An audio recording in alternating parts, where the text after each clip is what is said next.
ఈ కార్యక్రమంలో పాల్పంచుకుంటున్నటువంటి వివిధ గ్రామాలకు సంబంధించిన అంగన్వాడీ టీచర్లు, ఆశా వర్కర్లు, పంచాయతీ సెక్రటరీలు, గ్రామ సర్పంచులు, ఉప సర్పంచులు, వార్డు సభ్యులు, ఎంపీటీసీ సభ్యులు, ప్రింట్ ఎలక్ట్రానిక్ మీడియా మిత్రులందరికీ దుబ్బాక శాసనసభ నియోజకవర్గం పక్షాన తెలంగాణ గడ్డ భారతదేశంలో విలీనమైనటువంటి 74 సంవత్సరాలు పూర్తయి 75వ వసంతంలోకి అడుగెడుతున్నటువంటి సందర్భంగా ఏర్పాటు చేసినటువంటి ఈ కార్యక్రమానికి దుబ్బాక నియోజకవర్గ ప్రజానీకానికి అందరికీ కూడా స్వాగత సుమాంజలు, ఉద్యమ అభినందనలు, ఉద్యమ శుభాకాంక్షలు తెలియజేస్తా ఉన్నాం. తెలంగాణ ఒక ఆకాంక్ష.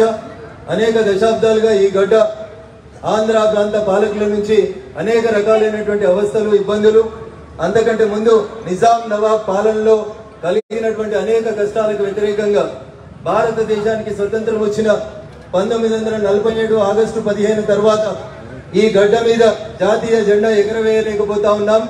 ఈ గడ్డ మీద జాతీయ జెండా ఎగరేయాలని నాటి నిజాం పాలనకి వ్యతిరేకంగా జరిగినటువంటి పోరాటంలో అనేక మంది అమరులైనటువంటి సందర్భంలో భారతదేశానికి స్వతంత్రం వచ్చినప్పుడు భారత ప్రభుత్వం ఈ దేశంలో ఉన్నటువంటి అన్ని సంస్థానాలని భారత ప్రభుత్వం లోపల విలీనం కావాలని అడగడం జరిగింది. సుమారు 500 సంస్థానాల పైచిల్పు సంస్థానాలు ఈ దేశంలో విలీనమై భారత ప్రభుత్వాన్ని గుర్తించి గౌరవించిన తర్వాత నిజాం నవాబు ఏలుబడిలో ఉన్నటువంటి కర్ణాటకలోని కొంత భాగం, మహారాష్ట్రలోని కొంత భాగం, ప్రస్తుత తెలంగాణ రాష్ట్రం దేశంలో విలీనం చేయడానికి నిజాం నవాబు అంగీకరించినప్పుడు భారత ప్రభుత్వం నాటి భారత హోంమంత్రి గౌరవనీయులు సర్దార్ వల్లభాయ్ పటేల్ నేతృత్వంలో సెప్టెంబర్ 13వ తారీఖున ఆపరేషన్ పోలో కార్యక్రమం పేరిట దేశానికి స్వతంత్రం వచ్చి ఈ జెండాని ఈ గడ్డ మీద ఎగిరేయలేకపోయినటువంటి సుమారు 13 నెలల తర్వాత ఆపరేషన్ పోలో పేరిట నాటి భారత హోంమంత్రి గౌరవనీయులు సర్దార్ వల్లభాయ్ పటేల్ నేతృత్వంలో ప్రస్తుత కర్ణాటకలో ఉన్నటువంటి బీదర్ ప్రాంతం నుంచి ప్రారంభమైనటువంటి పోరాటం హైదరాబాద్ వైపు భారత సైన్యం కదిలొచ్చినటువంటి సందర్భంలో తప్పనిసరి పరిస్థితులలో నాటి నిజాం నవాబ్ తన సైన్యంతో సహా నాటి హోంమంత్రి సర్దార్ వల్లభాయ్ పటేల్ గారి ముందు లొంగిపోయినటువంటి రోజు సెప్టెంబర్ 17. మువ్వన్నెల జెండా, భారత త్రివర్ణ పతాకం మనం కూర్చున్నటువంటి ఈ గడ్డ మీద అనేక మంది నాడు నిజాం నవాబ్ వ్యతిరేక పోరాటంలో అమరులైన తర్వాత ఈ గడ్డ మీద మువ్వన్నెల జెండా ఎగిరినటువంటి రోజు సెప్టెంబర్ 17. సరే, ఒక్కొక్క పార్టీ ఒక్కొక్క రకంగా ఒక్కొక్క పేర్లు పెట్టినప్పటికీ ఈ గడ్డ మీద పుట్టిన ప్రతి బిడ్డ సెప్టెంబర్ 17వ తారీఖు రోజు జాతీయ జెండాని తమ తమ గ్రామ పంచాయతీల మీద, తమ తమ మండల పరిషత్ కార్యాలయాల మీద అధికారికంగా ఎగిరేయాలనేటువంటి ఆకాంక్ష తెలంగాణ ఉద్యమం ప్రబలిన నాటి నుంచి అనేక దశాబ్దాలుగా ఈ పోరాట స్ఫూర్తి మనందరిలో ఉండే.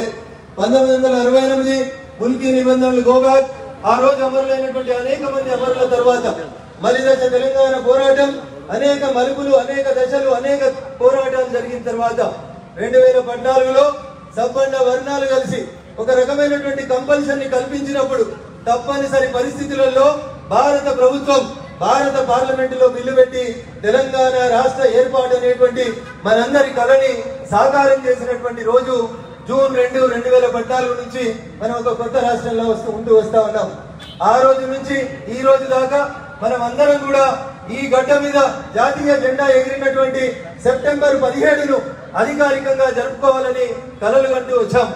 కొంచెం ఆలస్యంగానైనా రాష్ట్ర ప్రభుత్వం రేపు అధికారికంగా మనందరినీ మన పంచాయతీల మీద, మన మండల పరిషత్ కార్యాలయాల మీద, అన్ని అధికారిక కార్యాలయాల మీద జాతీయ జెండా ఎగిరేసేటువంటి కార్యక్రమాన్ని జాతీయ సమైక్యత వజ్రోత్సవాల పేరిట జరపాలని ఉద్యమం సందర్భంగా శుభాకాంక్షలు, అభినందనలు తెలియజేస్తూ మనమందరం మొన్న ఏ రకంగానైతే ఆజాదీకి అమృత్ మహోత్సవం సందర్భంగా ప్రతి చోట జాతీయ జెండాను ఎగిరేసి మన జాతీయ భావనను, మన స్ఫూర్తిని ప్రకటించినమో అట్లే సెప్టెంబర్ 17 ఈ గడ్డ మీద జాతీయ జెండా ఎగిరేసినటువంటి ఈ రోజును కూడా మనమందరం కూడా అంతే గొప్పగా నిర్వహించుకొని తెలంగాణ కోసం పోరాడి అమరులైనటువంటి వేలాది మంది బిడ్డలకి మనం ఇచ్చేటువంటి అసలు సిసలైనటువంటి నివాళిగా రేపటి సెప్టెంబర్ 17ని జాతీయ సమైక్యతా దినోత్సవంగా మనమందరం కూడా పాటించుకోవాలని చెప్పి మీకు అందరికి కూడా పిలుపునిస్తూ ఇంత గొప్ప సంఖ్యలో కలిసి వచ్చినటువంటి దుబ్బాక నియోజకవర్గంలోని వివిధ గ్రామాల నుంచి గ్రామ పంచాయతీల నుంచి పెద్ద ఎత్తున కదిలొచ్చినటువంటి మా తెలంగాణ ఆడపడుచులకి రాణి రుద్రములకు వారసులైనటువంటి అక్క చెల్లెళ్ళకి అన్నాదమ్ములకి ఉద్యమంలో ముందు వరుసలో ఉండి కేసులు ఎదుర్కొని లాఠీ దెబ్బలు తిని జైళ్లకు పోయి అమరులైనటువంటి అనేక మంది అమరుల ఆత్మల సాక్షిగా రేపు మనమందరం కూడా జాతీయ జెండాలని మన గ్రామ పంచాయతీలు మన గ్రామ చావడీల దగ్గర ఎంత ఎక్కువ చోట్ల వీలైతే అన్ని ఎక్కువ చోట్ల ఆవిష్కరించి ఈ కార్యక్రమాన్ని జయప్రదం చేయాల్సిందిగా మీకు అందరికి కూడా విజ్ఞప్తి చేస్తూ సెలవు తీసుకుంటా ఉన్నాను. జై తెలంగాణ, జోహార్ తెలంగాణ విద్యార్థి అమర వీరులకి. ఏమైందన్నా దుబ్బాక కింద సప్పకుంటే ఎట్లా? ఉద్యమంలో ముందున్నటువంటి దుబ్బాక గడ్డ ఇంకొంచెం గట్టిగా చెప్పాలి. జై తెలంగాణ, జోహార్ తెలంగాణ.